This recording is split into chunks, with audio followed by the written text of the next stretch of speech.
नाज़रीन पूरे थरपारकर ज़िले में कोरोना जो खौफ़ जेका पकड़ियल आहे। थरपारकर जो जेके समूरियूं मार्केटूं आहिनि, जेके शहर आहिनि, उहो बंदि पियल आहिनि। 2 ॾींहंनि खां शहर वीरान आहिनि ऐं सिहत जे हवाले सां जेके ॾिसिजे त आइसोलेशन जेके वार्ड आहिनि उहे मुख़्तलिफ़ क़ाइमु कया विया आहिनि। मिठी आहे, इस्लाम कोट आहे, इन्हनि में जेका उनखे सिहत खाते जे जेके डॉक्टर्स आहिनि उन्हनि खे अलर्ट कयो वियो आहे ऐं उन सां गॾोगॾु सिहत जूं जेके सहूलियतूं आहिनि उहे अस्पतालनि में जेका घटि नज़र अचनि पियूं। उन जे करे इस्लाम कोट शहर जी जेकॾहिं रुॻी ॻाल्हि कजे त इस्लाम कोट ऐं आसपास जेका थरकोल जा जेके ब्लॉक आहिनि उन्हनि में काफ़ी वॾे तइदाद में चाइनीज़ बि रहनि था।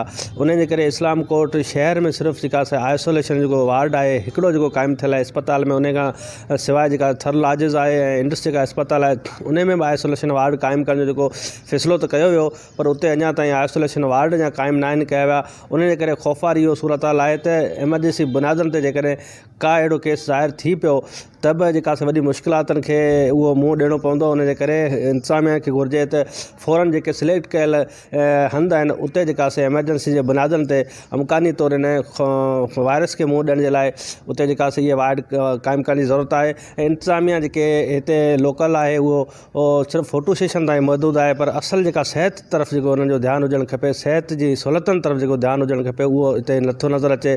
उन जे करे त हिते माण्हुनि में वॾो ख़ौफ़ पखिड़ियल आहे। पूरे थरपारकर ज़िले जा जेके शहर आहिनि उहे बंदि पियल आहिनि। शहरनि में जेका मार्केटूं बंदि हुजण खां पोइ पोरत जेको तबिको आहे उहो बेरोज़गार बि थी वियो आहे। होटलूं बंदि आहिनि, कारखाना जेके उहो बंदि पियल आहिनि। उन सां गॾोगॾु जेके आम जेके पोरत जेको तबिको आहे उहो ॿिनि वेलनि जी मानी जे लाइ परेशान आहे।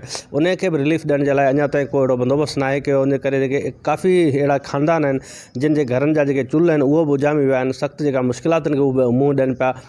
कोरोना वायरस वारे जेका ख़ौफ़ खां पोइ जेका समूरे थरपारकर ज़िले में जेका माण्हू आहिनि उहे घरनि ताईं महदूद थी विया आहिनि। ऐं उन सां गॾोगॾु जेका सिंध हुकूमत जेको फ़ैसिलो कयो उन ते काफ़ी तइदाद जेको अमल बि कयो पियो वञे।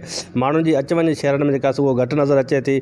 ज़रूरत इन ॻाल्हि जी आहे त समूरी जेका इंतिज़ामिया आहे उन खे सिहत ते ध्यानु ॾियणु खपे। अस्पतालनि खे अलर्ट करण सां गॾोगॾु उते आइसोलेशन जेके वार्ड आहिनि उहो क़ाइमु करण सां गॾु उते किटूं रखियूं वञनि, पर हिते किट्स जेके उहे बि मौजूदु न आहिनि। त एमरजेंसी बुनियादनि ते जेकॾहिं को मरीज़ अचे थो उन खे कीअं फॉलोअप कयो वेंदो, उन जो कहिड़ो इलाजु कयो वेंदो, त इन जी ज़रूरतुनि जी ॻाल्हि जी आहे त सिहत खाते खे मुकमल तौर ते जेका DC थरपारकर आहे उनखे घुरिजे त सिहत जूं जेको सहूलियतूं आहिनि इन वायरस खां बचण जे लाइ कहिड़ा उपाउ वठिणा आहिनि उहो इन वक़्तु ज़रूरु वठणु घुरिजनि ऐं जेका अवाम खे वधि खां वधि आगाही ॾियण जी ज़रूरत आहे।